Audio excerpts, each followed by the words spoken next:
A graça e a paz, queridos irmãos e queridos amigos. Nós estamos hoje fazendo o nosso vídeo aqui no sítio da família Drexler, onde tem essa vista exuberante e maravilhosa. É um querido irmão, antigo irmão da nossa igreja, e estamos na nossa série intitulada Bíblia, Fonte de Inspiração, justamente pelas comemorações em relação ao Dia da Bíblia, no segundo domingo de dezembro. A nossa igreja, AD Gramado Várzea Grande, está trabalhando durante o mês de dezembro com a Palavra de Deus como Bíblia, fonte de inspiração. Então, queridos, fique conosco e nos acompanhe.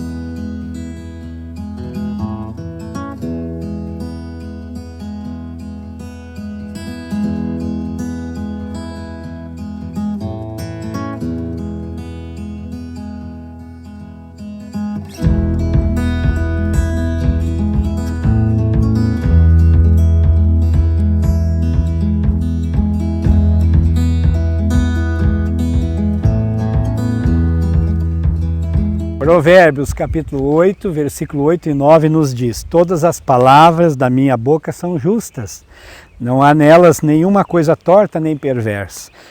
Todas são retas para os que têm compreensão e justas para os que acham o conhecimento. Provérbios capítulo 8 nos fala sobre a excelência da sabedoria, e nós cremos que a sabedoria está com aqueles que procuram conhecer a palavra de Deus. Agora, o que é a Bíblia? A Bíblia, ela é a inerrante palavra de Deus. Além de ela ser a inerrante palavra de Deus, a Bíblia Sagrada também ela é inspirada por Deus, ou seja, ela possui inspiração de Deus. Isso que diferencia a Bíblia de um outro livro qualquer. E a palavra de Deus nos diz em 2 Timóteo, capítulo 3, versículo 16, toda a Escritura é inspirada por Deus, toda, e é útil para o ensino, para a repreensão, para a correção e para a educação na justiça. Agora, o que significa a palavra Bíblia? A palavra Bíblia no grego é a palavra Bíblia também, e ela significa livros, e nós entendemos que é coleção de livros ou biblioteca, e a Bíblia ela é formada por mais de 60 livros, exatamente 66 livros, sendo 39 no Antigo Testamento, que contam a história do povo de Deus, desde a criação, a história do povo de Deus, do povo hebreu e também do povo judeu.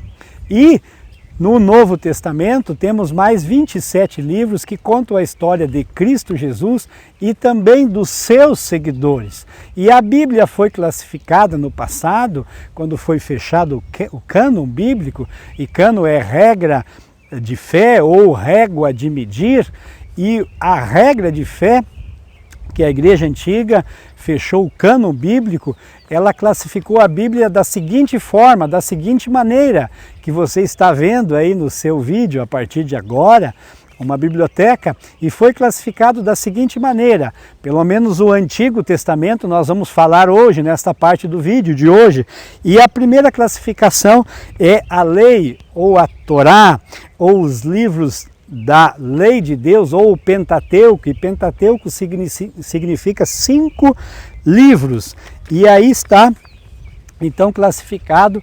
os livros da lei de Deus. A segunda classificação são os livros históricos, e são compreendidos como 12 livros, iniciando no livro de Josué e se estendendo até o livro de Esther, que contam a trajetória do povo de Deus durante muitos séculos. E terceira classificação da Bíblia Sagrada é os livros poéticos, que contam poesias, e são 5 livros que se estendem desde o livro de Jó, aí vão até o livro de Cantares de Salomão. E um dos livros mais ressaltados e mais conhecidos são os livros de Salmos. Os livros de Salmos que contêm poesias, cânticos, orações devocionais, muitos deles citados pelo rei Davi e outros autores também. E a quarta classificação da Bíblia é os livros proféticos. Esses livros proféticos, eles são classificados como profetas maiores e também profetas menores na Bíblia Sagrada. Muito bem, os profetas maiores são aqueles que deixaram mais escritos proféticos durante a sua trajetória profética. E os profetas menores são aqueles que deixaram menos escritos proféticos durante a sua trajetória profética. E nós vimos em Isaías, por exemplo, que foi o profeta messiânico que anunciou a Cristo Jesus 700 anos antes de Cristo, e ele nos traz a palavra em Isaías capítulo 6, versículo 9, que diz assim: porque o menino nos nasceu, um filho se nos deu, o governo está sobre os seus ombros, o seu nome será Maravilhoso Conselheiro, Deus Forte, Pai da Eternidade e Príncipe da Paz. Esse é um dos profetas maiores. Outro profeta maior é o profeta Jeremias, que escreveu o livro do profeta Jeremias e também escreveu o livro de Lamentações. Jeremias, ele profetizou aproximadamente 40 anos, principalmente durante todo o cativeiro babilônico, e pregou tanto e profetizou tanto e ninguém se arrependeu. Então também é outro dos profetas maiores. E um dos profetas menores, só para nós termos exemplo, é Jonas, que teve uma missão profética e levou uma palavra de arrependimento a um povo de Nínive que se arrependeu, e 120 mil pessoas se arrependeram e se voltaram para Deus, e tudo está escrito, é apenas um relato. Esses são considerados profetas menores. Veja bem, e isto, queridos, nós falamos hoje sobre a classificação da Bíblia do Antigo Testamento. No próximo vídeo falaremos da classificação da Bíblia no Novo Testamento.